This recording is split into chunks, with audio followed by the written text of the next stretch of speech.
Hey everyone, it's Chris Johnson, CJ with Money Morning, here to talk about Palantir. The stock made a mathematically significant move that historically forecasts we're going to see another 20% plus or minus from where we close today. You're going to want to stick with me to learn the math behind the trade as well as the target prices for the stock and a little bit of my long view on Palantir. I guarantee you that is bullish. Stick with me 5 or 10 minutes and you're going to learn all of that. You'll be a better investor for it. Let's jump into it.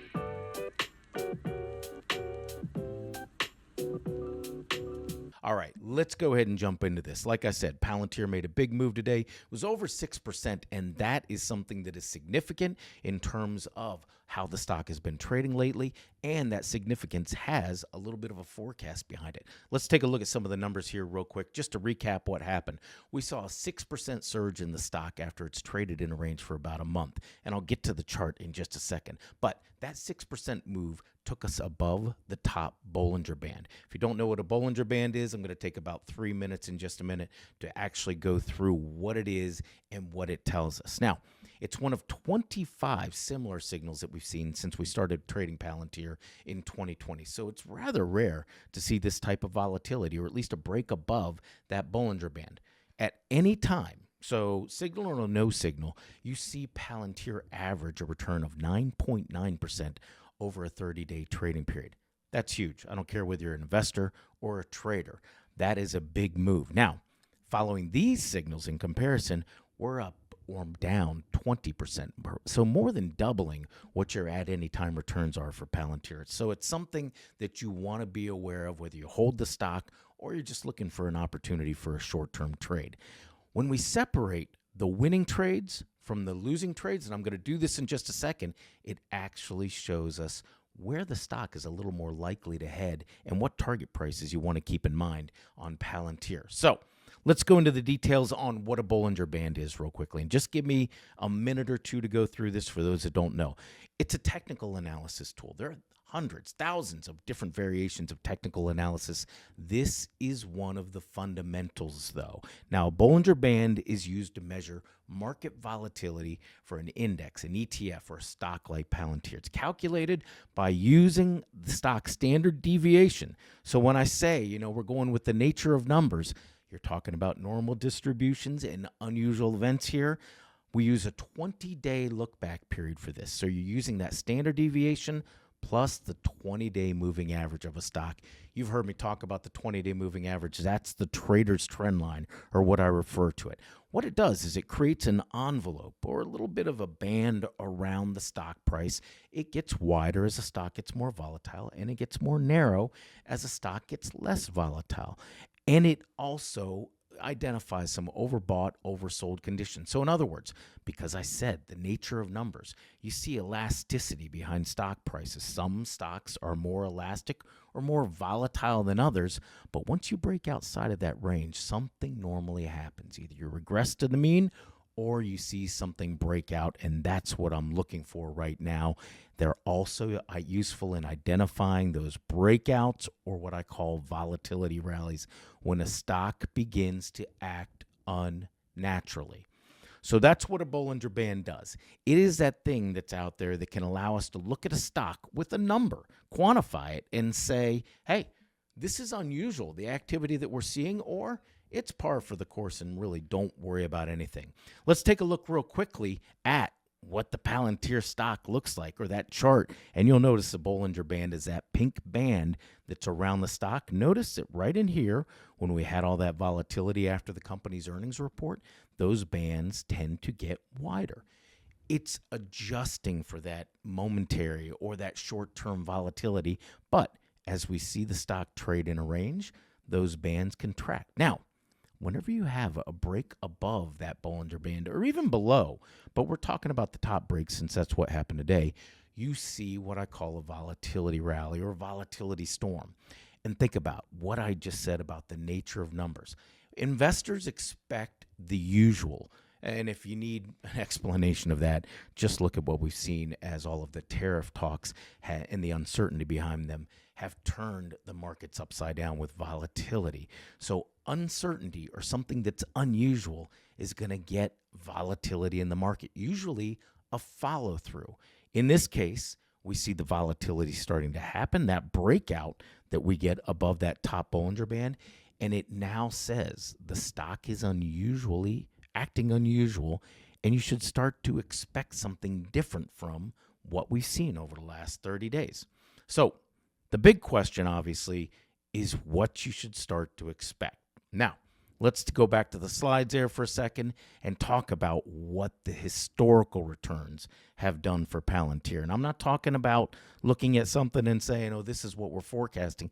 This is looking at the incidents where the stock broke above its top Bollinger Band. I mentioned there have been 25 different occurrences since 2020. It's a rare thing to see happen with Palantir. And I'm filtering some of these out because I don't want to see repeat signals. Nothing within the last 20 days, just one pure signal, which is what we have today. Now, when you look at the average outcome, so taking the winners and the losers, the stock's up, 4%. No big deal. I already told you. Normally we see a 9.9% move in Palantir after a Bollinger Band break. But when we start to break those out by the winners and the losers, that's where you see that pure movement. They're making up that average right there. But when you look out at the end, 48% of the time when Palantir breaks above that top Bollinger Band, the stock moves up an average of 26.1%. Now compare that to your 9.9% of at any time. And you can see that right down here. So you're more than double, 160% really, of what Palantir would normally move. And that's in the case of the winners. So remember, we're looking at what can happen when it goes up and down. And in this case, it's up. We look down at the bottom and 52% of the time. So the majority, we'll call it the house's majority though, because right now 52% is not that big of a significant number. But you see the stock move down 16.5%. Now, me as a trader, I look at the numbers and I say, hey, I've got a 48%, 48% chance I'm going to go up 26%. And I've got a 52% chance the stock is going to fall.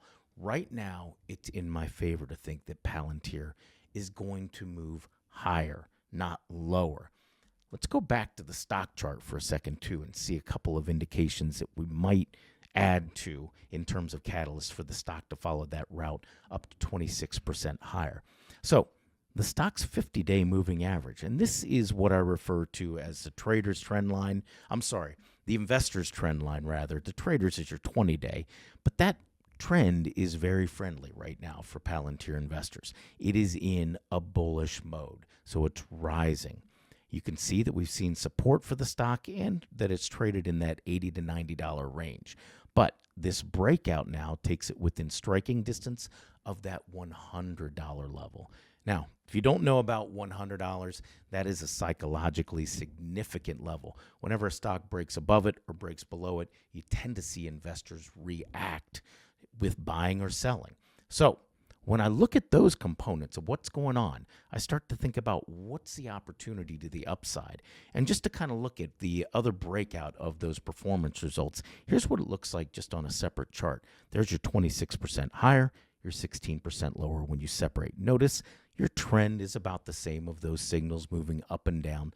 So there really is almost a parity here in terms of flipping it, and the returns are going to be the same except for the magnitude at the end. So what do I start to expect here? And I talk about that 50-day moving average being bullish.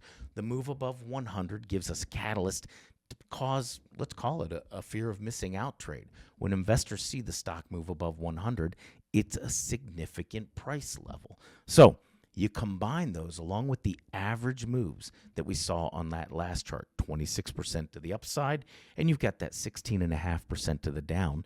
And here are the targets that you start to put together for where Palantir could go over the next 30 days. And conveniently, that move to the upside, that 26%, takes us right up to the stock's recent highs at $125. When we flip it and look at the 16% downside, you come up with a little bit over $80 as the downside potential.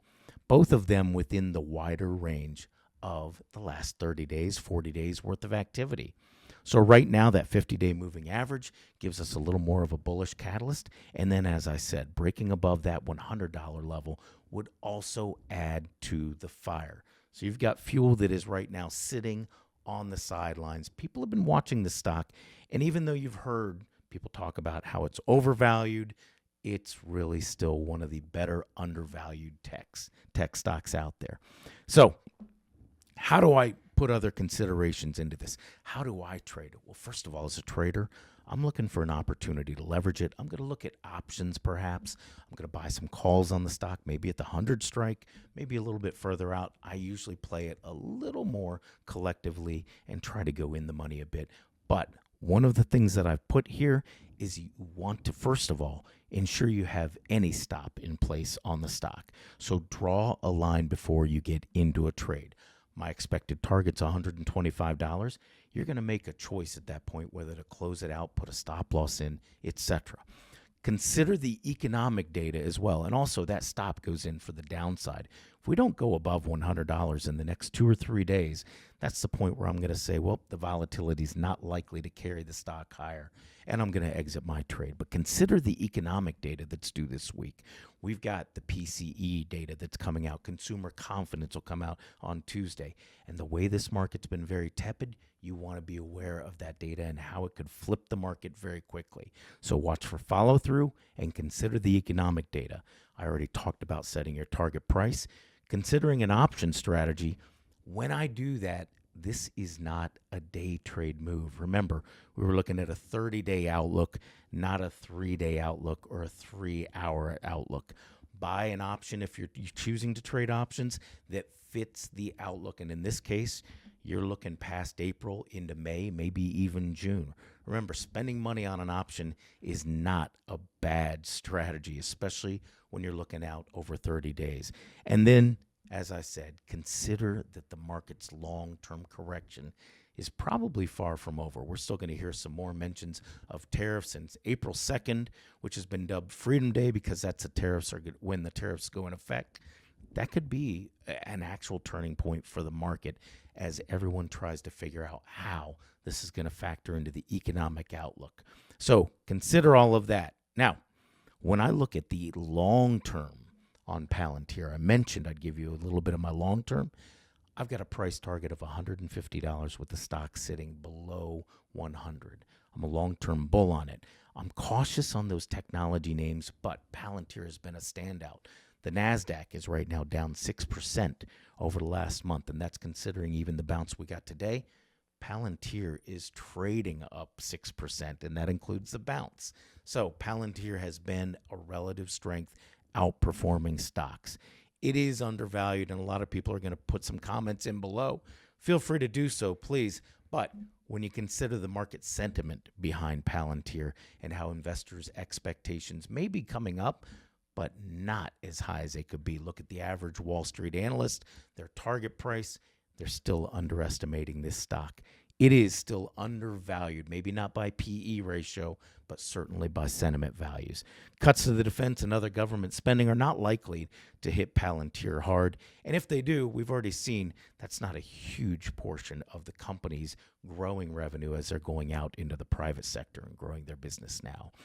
It is an ideal buy the dip stock. Right now, we saw it come down to that $80 level. And last month, I did a video on buying the dip on Palantir. Make sure you check it out. The stock could stretch as far as $60, maybe even $50 on a really bad run for the market. But at each one of those levels, I would be a buyer over and over again, given the long-term outlook. And again, that target price for us here at Monday Morning sits at $150, so you're almost a 50% gain from where the stock sits tonight. There you have it.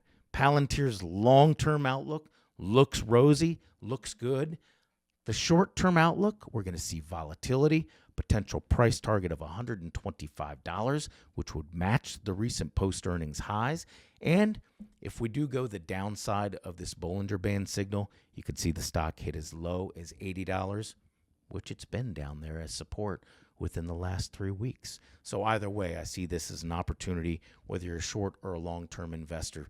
Make certain you set your targets correctly and buy the right option. Buy some time premium and value with that target, not just trying to get in for a couple days.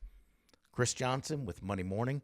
We'll cover this as it continues to develop, and make sure that you sign up for our free 5-stock watch list. It comes out every week on Monday. We hit a growth stock, an income stock, a technology stock, a stock under $10, and also a stock that is bearish for the upcoming few weeks. So it's a great little piece of information and a free report as always.